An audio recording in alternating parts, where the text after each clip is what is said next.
Welcome to my Excel video channel. আজকে একটি tricks নিয়ে হাজির হলাম।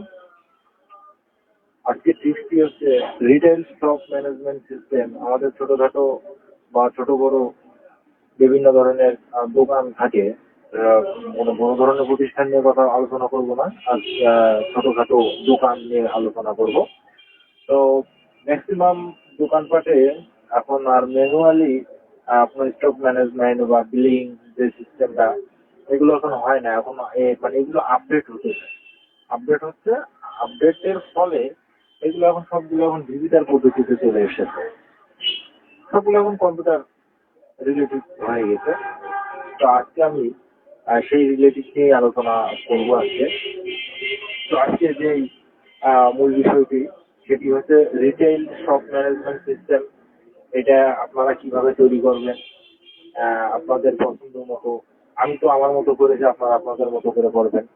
তবে তার আগে একটি কথা না বললেই নয়, বরাবর যেটি এর আগেও বলি, এখনো বলছি, যারা এখন পর্যন্ত আমার চ্যানেলটিকে সাবস্ক্রাইব করেননি তাদের উদ্দেশ্য করে বলবো যে দয়া করে আমার চ্যানেলটিকে সাবস্ক্রাইব করুন এবং নতুন নতুন কন্টেন্ট তৈরি করতে উৎসাহিত করুন। ধন্যবাদ। তো কথা না বাড়িয়ে আমরা মূল কাজে চলে যাই। এই যে আমি যে শিটটি ওপেন করে নিয়ে রেখেছি, এক্সেল শিট, এটি মূলত আমার 5টি টেবিল নিতে হবে। শিট ওয়ানে সেটিং, শিট টুতে আইটেম মাস্টার, শিট থ্রিতে সেল, শিট ফোরে টাকা এবং শিট ফাইভে ইনভয়েস, যে আপনারা ডিসপ্লেতে দেখতে পাচ্ছেন। তো এখন এই বর্তমান আমি যে শীটে অবস্থান আছি, যে শীটটি প্রেজেন্ট আছে, সেটি হচ্ছে আমরা সেটিং এর ভিতরে আছি। এবং দ্বিতীয়, যদি আইটেম মাস্টারে যদি আমি প্রবেশ করি, তাহলে আইটেম মাস্টারে আমার প্রোডাক্টের কোড নাম্বার থাকবে, প্রোডাক্ট নেম থাকবে এবং সেইটার আমার সেলস প্রাইস কত সেটা আমি দেবো। আমি আমার মতো দিয়েছি, আপনারা আপনাদের মতো করে দেবেন। আমার এখানে আমার প্রোডাক্ট রেখেছি steel rod, sheet, table, chair, glass ইত্যাদি ইত্যাদি। আপনাদের যে যে ধরনের প্রোডাক্ট আপনারা দোকানে বিক্রি করেন বা স্টকে মজুদ আছে, আপনারা সেই অনুযায়ী আপনাদের আইটেম অনুযায়ী আপনারা প্রোডাক্ট এখানে এন্ট্রি করবেন। প্রাইস, যে প্রোডাক্টের যে প্রাইস হয় সেই প্রাইসে আপনারা সেলস প্রাইসটি দেবেন, কারণ যেহেতু এটা বিলিং সিস্টেম। এরপরে সেলস, আপনারা যা সেলস করবেন তা এখানে অটোমেটিকলি চলে আসবে। ডাটা, আপনাদের কোনো ডাটা যা হবে সেটি সব এখানে চলে আসবে এবং ইনভয়েস যেটা আপনারা প্রিন্ট আউট করবেন সেই ইনভয়েসটি এখানে শো করবে। তো সেটিং এ চলে আসার পরে এখন মূলত আমরা কোড উইন্ডোতে চলে যাব। এক্সেল ভিবিএ কোড উইন্ডো, অর্থাৎ এক্সেলের যে ভিজুয়াল বেসিক অ্যাডভান্স যে কোড উইন্ডো আছে সেটি ওপেন করব। আমি এখানে আগে থেকে আমার ফর্ম ডিজাইন করে রেখেছি এবং কোডও আমি অনেক আগে থেকে লিখে রেখেছি। তো আমার ফর্ম ডিজাইনটা আমি এরকম করছি। আপনারা চাইলে আপনারা ফর্ম ডিজাইনটা একটু চেঞ্জও করতে পারবেন। আর যদি মনে করেন যে আমার এটি আপনারা ব্যবহার করবেন, তো কোনো অসুবিধা নেই। আমি আপনাদের জন্যই আহ, আমার ম্যাক্সিমাম সফটওয়্যার আমি ফ্রি ভার্সনে দিয়ে থাকি এবং এটিও দেবো। এটি ডাউনলোড লিঙ্ক আমি আমার ডিসক্রিপশনে দিয়ে রাখবো, আপনারা চাইলে নিয়ে নিতে পারেন। তো এখানে আমি আহ, কিছু বাটন, কিছু টেক্সট বক্স, লেবেল এবং সব কিছু পিকচার অ্যাড করে আমি আমার মতো করে দেখি সাজিয়ে রেখেছি এবং এর একটি মডিউল নিয়েছি। মডিউলের কোড উইন্ডোতে লিখেছি from invoice dot show false. এটিকে আমি আপাতত আমার এটা ফলস করে রেখেছি। এই যে ফ্রম ইনভয়েস, এই ফর্মটির নাম দিয়েছি ফ্রম ইনভয়েস।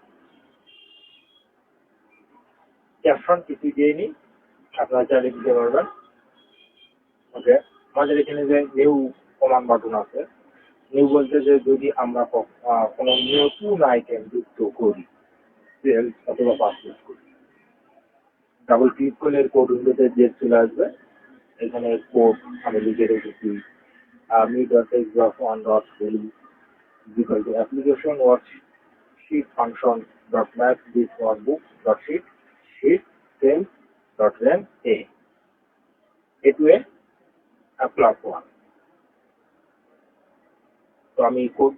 নিয়ে বেশি আলোচনা করব না। এরপর আসলো সার্চ অপশন। সার্চ অপশনে ডাবল ক্লিক করার পরে এখানে কোড লেখা নেই, লিখে নিয়ে তো যাই হোক আমি লিখে দিচ্ছি। আর সার্চ অপশন, সার্চ বলতে কি আমরা সবাই বুঝি যে আমরা কোন ডাটাকে বা কোন নাম্বারকে আমরা সার্চ করতে চাচ্ছি, কোন ইনভয়েস নাম্বার, বিলিং নাম্বার বা আইটেম যাই সার্চ করি না কেন। তো কোড দিয়ে দিলাম, okay. Add, remove, delete, combo box, আমি সবকিছুই মোটামুটি কোর্স দিয়ে আবার ফর্ম পেজ রেডি করা আছে। আমি ভিডিওটি লং করবো না বিধায় আমি আপনার আগে থেকে এগুলোকে শর্টিং করে রেখেছি। তো যাই হোক এখন আমরা চলে যাই, এটিকে সেভ করে নিই। সেভ করে নেওয়ার পরে আমরা মাইক্রোসফট এক্সেল ভিভিও কোড উইন্ডোটি ক্লোজ করে দেব। এখন আমাদের মূল এক্সেল শিটে চলে আসলাম। এখানে যে একটি ফর্ম রেখেছি যে ইনভয়েস ফর্ম, আমরা যখন এটি ওপেন করবো সাধারণত অন্যান্য এক্সেল শিটের মতো এটাও মানে নর্মালি থাকবে। তো আমরা যখন এই এক্সেল ইনভয়েস ফর্মে যখন ক্লিক করবো তখন আমাদের ফর্মটি ওপেন হবে।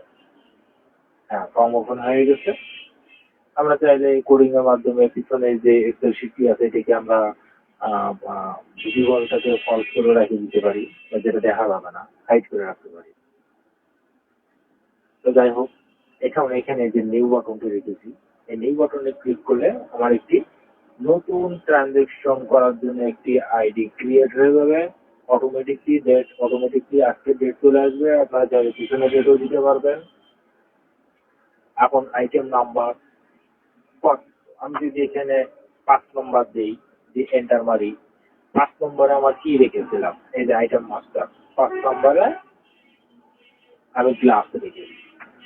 আমার এখানে গ্লাস অটোমেটিকলি চলে আসে। আমি যদি এটা না দিই, আমি ম্যানুয়াল ভাবে এখানে যদি ক্লিক করে আমি যদি পিসি দিই, পিসি দিলাম, তো এখানে পিসি চলে আসবে। আইটেম কোড নাম্বারটা চেঞ্জ হয়ে যাবে, যে যার কথা।